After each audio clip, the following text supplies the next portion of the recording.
হাসান প্রতিদিন সকালবেলা চা নিয়ে আমার বেডরুমে যায়। আমি বেডটি পছন্দ করি। প্রতিদিনের মতো আজও হাসান তা নিয়ে আমার রুমে এসে খাটের উপরে কম্বলের ভেতরে এমন অবস্থা দেখে সে কিছুটা লজ্জা পেয়ে গেল। সে আর ওখানে দাঁড়িয়ে থাকতে পারল না, তাই চায়ের ট্রেটা ড্রেসিং টেবিলের উপর রেখে বেডরুম থেকে বের হওয়ার সময় দরজার সামনে গিয়ে বলল, এদের বুঝি লজ্জা শরম বলতে কিছু নেই, দরজা খোলা রেখে যা ইচ্ছে তাই করে। বলেই হাসান ওখান থেকে চলে গেল। কিছু সময় পর আমি আর আমার স্বামী ওয়াশরুম থেকে বের হয়ে আসলাম। ওয়াশরুম থেকে বের হতে সামনে পড়লো আমাদের ঘরের কাজের ছেলেটি আমি এবং আমার স্বামীর দিকে এমন ভাবে তাকাচ্ছে যেন আমাদের দেখে সে ভূত দেখলো। আমি অবাক হয়ে তাকে জিজ্ঞেস করলাম, কি হলো, এমন করে তাকিয়ে আছিস কেন? তুই কি কিছু বলতে চাস? সে কোনো উত্তর না দিয়ে আমার দিকে তাকিয়ে আছে। মনে হচ্ছে যেন আমাদেরকে নিয়ে সে কিছু একটা ভাবছে। তারপর আমি আমার স্বামীর দিকে খেয়াল করলাম, আমার স্বামীর মুখ থেকে হাসিটা যেন কোথায় হারিয়ে গেছে। আমার স্বামীও যেন কিছু একটা ভাবছে। তারপর আমার স্বামীকে আমি জিজ্ঞেস করলাম, কি হলো, তুমি আবার কোথায় হারিয়ে গেলে? এই তো আমি তোমার সামনে দাঁড়িয়ে আছি, কিন্তু হাসান এভাবে আমাদের দিকে তাকিয়ে আছে কেন? আমিও তো তাই ভাবছি। সেই কখন থেকে আমাদের দিকে তাকিয়ে আছে, কিন্তু কোনো কথাই বলছে না। এমন ভাবে আমাদের দুজনকে দেখছে, মনে হচ্ছে সে প্রথম দেখছে। তখন আমি খেয়াল করে দেখলাম সে মনে হয় আমাদের কিছু বলতে চাচ্ছে। হাসান বলল, সব সময় ঘরের ভেতরে দরজা বন্ধ করে কিছু করবেন, দরজা খোলা রেখে কিছু করলে দুর্ঘটনা ঘটে যেতে পারে। এই কথা বলে কাজের লোক হাসান চলে গেল। আমি হাসানের কথায় কিছুটা বিভ্রান্তিতে পড়ে গেলাম, কিন্তু বুঝতে পারলাম না হাসান কেন এই কথা বলল। তারপর আমার স্বামী আমাকে বলল, তুমি রুমের ভেতরে যাও, আমি আসছি। এই কথা বলে আমার স্বামী সেখান থেকে চলে গেল। তখন আমার শুধু বারবার একটি কথাই মনে পড়ছিল, হাসান আমাকে কি বলতে চেয়েছিল, আর আমার স্বামী বা হাসানের পেছন পেছন গেল কেন? আমি আর 7-5 না ভেবে সেখান থেকে চলে গেলাম। আমার রুমে এসে চুল মুছতে মুছতে ড্রেসিং টেবিলের সামনে আসলাম। দেখলাম ড্রেসিং টেবিলের সামনে 2 কাপ চা রাখা আছে। আমি অবাক হয়ে চায়ের ট্রেটা হাতে নিয়ে মনে করতে লাগলাম আমি কোনো চা অর্ডার করেছি কিনা, কিন্তু না, আমি তো চা অর্ডার করিনি। তাহলে এখানে 2 কাপ চা রাখলো কেন? তাহলে কি কাজের ছেলে হাসানের চায়ের ট্রেটা হাতে নিয়ে রুমে এসে কিছু দেখে ফেলেছে? কিন্তু হাসান কি দেখলো? আমার মাথায় এই বিষয়টা ঘুরপাক খাচ্ছিল।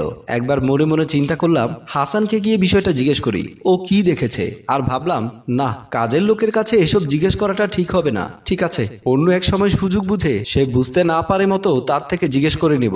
এই ভেবে চায়ের ট্রেটা আবারও ড্রেসিং টেবিলের উপর রাখলাম। তারপর আমি আমার ভেজা চুলগুলো মুছতে লাগলাম। আমি চুলগুলো মুছে নিজের চুলগুলো নিজেই শুকে দেখলাম। চিন্তা করতে লাগলাম, আমার স্বামী কেন আমার চুল শুকার জন্য পাগলামি করে? সত্যিই তো আমার চুলের মধ্যে অনেক আকৃষ্ট করার মতো ঘ্রাণ আছে। তাই মনে মনে একটু হাসছিলাম। ড্রয়িং রুমে বসেছিল আমার শ্বশুর এবং শাশুড়ি। আমার শ্বশুর শাশুড়ি বয়স হয়েছে, তাতে কি, এখনো তাদের ভেতরে খুনসুটি করেই সময় কাটে। এখনো তারা একজন আরেকজনকে অনেক বেশি ভালোবাসে। এখন ওরা মাঝে মাঝে পার্কে ঘুরতে যায়। ওদের দেখলেই মনে হয় না ওনাদের যে বয়স হয়ে গেছে। আমার শ্বশুর আমার শাশুড়িকে বলল, দোলা চলো না সিনেমা দেখতে যাই, নতুন একটা সিনেমা এসেছে। আমাকে নিয়ে তো অনেকদিন ধরে সিনেমা দেখতে যাওয়া হয় না। এখন তো বাড়িতে বৌমা আছে, সংসারের ঝামেলা বৌমা সামলিয়ে নেবে। বৌমা এখনো ছোট মেয়ে, বৌমা কি পুরো সংসারের দায়িত্ব নিতে পারবে? কেন পারবে না? বৌমার তো অনেক বুদ্ধি। বৌমা তার বুদ্ধি দিয়ে সবকিছু জয় করে নিয়েছে। বুদ্ধিমতী মেয়ে দেখেই তো এই বাড়ির বউ করে এনেছি। একদিন এই বৌমা আমাদের মুখ উজ্জ্বল করবে। এমন সময় আমি ড্রয়িং রুমে গেলাম। আমি প্রথমে আমার শ্বশুরকে এবং পরে আমার শাশুড়িকে সালাম করলাম। আমার মা আমাকে বলে দিয়েছিল আমি যেন প্রতিদিন ভোরে উঠে আমার শ্বশুর শাশুড়িকে সালাম করে দিন শুরু করি। আমি আমার শাশুড়িকে বললাম, মা, বাবা কোথায় নিয়ে যাচ্ছে আপনাকে? আপনি বাবার সাথে চলে যান, আমি ঘরের দিকে খেয়াল রাখবো। এই কথাটা আমি তোমার শাশুড়িকে বোঝাতে চাচ্ছি, কিন্তু তোমার শাশুড়ি বুঝতেই চাচ্ছে না। তোমার শাশুড়ি বলছে তুমি নাকি এখনো ছোট রয়ে গেছো, তুমি নাকি এত কিছু দায়িত্ব নিতে পারবে না। মা কিন্তু ঠিকই বলেছে, আমি তো এখনো ছোট রয়ে গেছি। আমি যদি ছোট না থাকতাম তাহলে কি কালকে আপনি আমাকে চকলেট কিনে দিতেন? আমার কথা শুনে আমার শাশুড়ি শ্বশুর সবাই হো হো করে হেসে উঠল। আসলে আমার শ্বশুর শাশুড়িকে হাসি মুখে রাখতে গিয়ে মাঝে মধ্যে আমাকে কমেডিয়ান হয়ে যেতে হতো। আমার শাশুড়ি আমাকে বলল, তোমার ছোট বোনটি কি ঘুম থেকে উঠেছে? মা, আমি তো জানি না। ঘুম থেকে ওঠার পর ওনার সাথে আমার আর দেখা হয়নি। তোমার বোনকে ডেকে নিয়ে আসো, মেয়েটি সবসময় ঘরের ভেতরে থাকে। তোমার বোন হলে কি হবে? তোমার বোন সবার সাথে মিশতে পছন্দ করে না।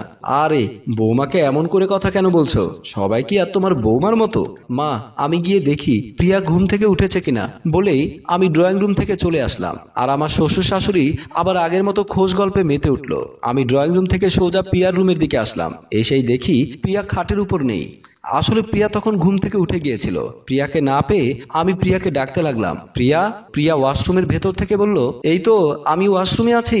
তখন আমি বুঝতে পেরেছিলাম আমার বোন ওয়াশরুমের ভেতরে। তখন আমি বললাম, ফ্রেশ হয়ে খাবার টেবিলে চলে আয়। ঠিক আছে আপু, তুমি চলে যাও, আমি আসছি। তারপর আমি যখন রুম থেকে বের হতে যাব তখন বাথরুমের ভেতরে আমার স্বামীর গলা শুনতে পেলাম।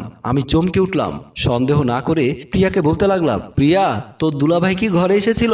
না আপু, কি বলছো? দুলাভাই কেন এই রুমে আসবে?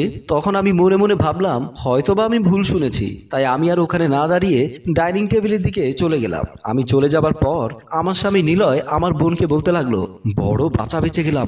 ভেবেছিলাম আজ আমি তোমার বোনের হাতে ধরা পড়ে যাব। তুমি এত ভয় পাও কেন? এই ওয়াশরুমের ভেতর আপু দেখতে আসতে পারবে নাকি? আমি তো আপুকে বলেছি এখানে কেউ নেই, আর আপু চলে গেছে। তোমার মাথায় অনেক বুদ্ধি। আমার মাথায় বুদ্ধি না থাকলে কি আমি দুলাভাইয়ের সাথে প্রেম করতে পারতাম? তুমি ঠিক বলেছো, প্রেম করতে হলে বুদ্ধি লাগে। এই কথা কিন্তু তুমি ঠিক বলনি। আমরা প্রেম করছি না, আমরা পরকিয়া করছি। আমি খাবার টেবিলে বসেছিলাম। আমার সামনে অনেকগুলো ফলমূল রাখা ছিল। আমার কেমন জানি ওসব খেতে ইচ্ছে করছিল না। আমি আমার স্বামীর কথা ভাবছিলাম। তখন দেখলাম আমাদের কাজের ছেলে হাসান এসে ফ্রিজের সামনে দাঁড়িয়ে ফ্রিজ খুলতে গিয়ে আমার দিকে তাকিয়ে আছে। আমি তখন তাকে বললাম, আমার দিকে এমন ভাবে তাকিয়ে আছিস কেন?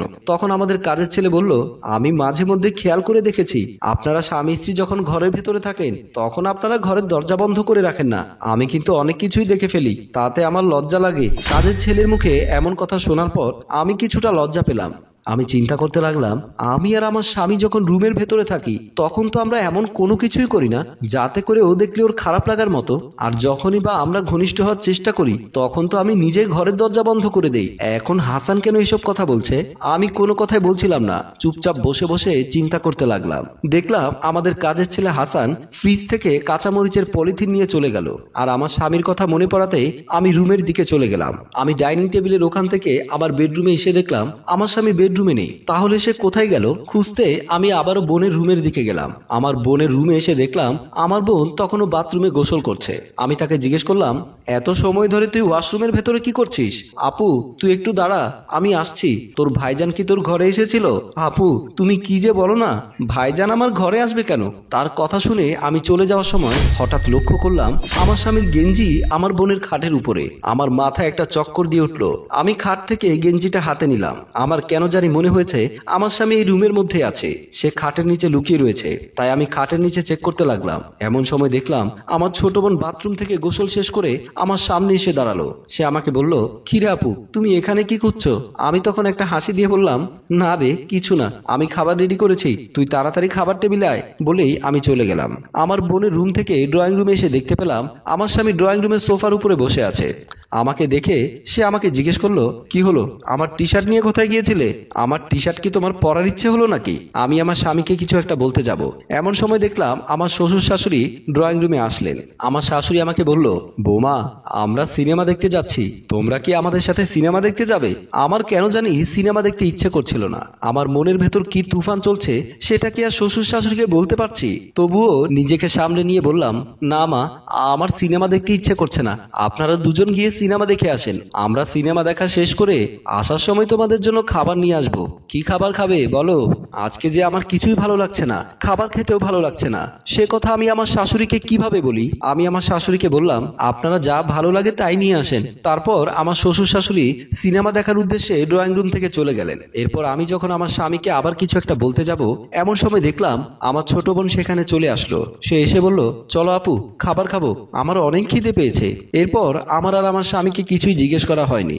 আমি আমার বোনকে খাবার দেওয়ার জন্য ডাইনিং টেবিলের দিকে চলে গেলাম। আমাদের কাজের ছেলে হাসান আমাকে ছাদের দিকে নিয়ে যাচ্ছে। আমি তাকে জিজ্ঞেস করলাম, কিরে হাসান, আমাকে ছাদের দিকে কেন নিয়ে যাচ্ছিস? আমি তাকে একটার পর একটা প্রশ্ন করতেই লাগলাম। সে আমাকে কোনো কিছুর উত্তর না দিয়ে ছাদের দিকে উঠে যেতে লাগলো। হাসান আমাকে নিয়ে ছাদের দরজায় এসে বলল, আমি কিছুক্ষণ আগে ভাইজান আর আপনার বোনকে ছাদে আসতে দেখেছি। কোথায় দেখেছিস তোর ভাইজানকে? হাসান আমাকে কোনো উত্তর না দিয়ে ছাদের দিকে চলে গেল।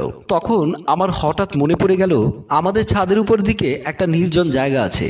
যখন আমার স্বামী ঘরের মধ্যে আমার সাথে দুষ্টামি করতে না পারতো তখন এই ছাদে নিয়ে আসতো দুষ্টামি করার জন্য।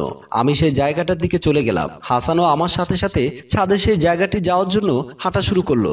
আমি আগে আগে, হাসান আমার পেছন পেছন সিঁড়ি বেয়ে আমাদের ছাদের সে নির্জন জায়গায় যেতে লাগলাম। আমি নির্জন জায়গার কাছাকাছি এসে শুনতে পেলাম আমার ছোট বোনের গলা। সে বলছিল, তুমি কিন্তু কাজটা ঠিক করছো না, আমার কিন্তু সুরসুরি লাগছে।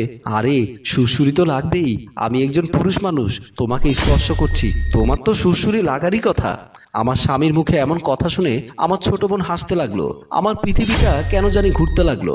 আমার ছাদে আর এক মুহূর্ত দাঁড়াতে ইচ্ছে করছিল না। আমার ইচ্ছে করছিল ছাদ থেকে লাফ দিয়ে নিচে পড়ে যায়। আমার ছোট বোন আর আমার স্বামী আমার অজান্তে আমার সাথে বেইমানি করছে। আমাদের কাজের লোক হাসান লজ্জায় ঘৃণায় ছাদ থেকে নেমে গেল। আমি তখন আমার স্বামী আর ছোট বোনের কাছে গেলাম। আমাকে দেখে আমার ছোট বোন আর স্বামী যেন আকাশ থেকে পড়লো। আমি তখন বললাম, কি করে করতে পারলে? আমার স্বামী তখন আমাকে বলল, আসলে তুমি যেমনটা ভাবছো তেমনটা না, আমি প্রিয়ার সাথে এমনি একটু কথা বলছিলাম। আমার স্বামী যে আমার সাথে মিথ্যে কথা বলছে সেটা আমি বুঝতে পেরেছিলাম। সে নানানভাবে আমাকে বোঝানোর চেষ্টা করলো। আমি বোঝার পাত্রী নই। আমি কথার পিঠে কথা, প্রশ্নের পিঠে প্রশ্ন করেই ওদেরকে জর্জরিত করতে লাগলাম। আমি বললাম, ভালো হয়েছে, তোমাদেরকে আমি একসাথে দেখে ফেলেছি, এখন আমি তোমাকে ছেড়ে চলে যেতে পারবো, তুমি আর আমাকে বাধা দিতে পারবে না। আমার ছোট বোন তখন মাথা নিচু করে দাঁড়িয়েছিল। আমার ছোট বোনের দিকে তাকিয়ে আমার তখন প্রচুর ঘৃণা হচ্ছিল। আমি সেখানে আর এক মুহূর্ত না দাঁড়িয়ে ছাদ থেকে নেমে যেতে লাগলাম। ছাদ থেকে নামতে নামতে আমার কেবলই মনে হচ্ছিল জীবনে আমি কি ভুল করলাম। সম্মানিত ভিউয়ার্স, অতিরিক্ত বিশ্বাস করলে ঠকতে হয়, তাই কাউকে অতিরিক্ত বিশ্বাস করার আগে একবার ভেবে দেখুন।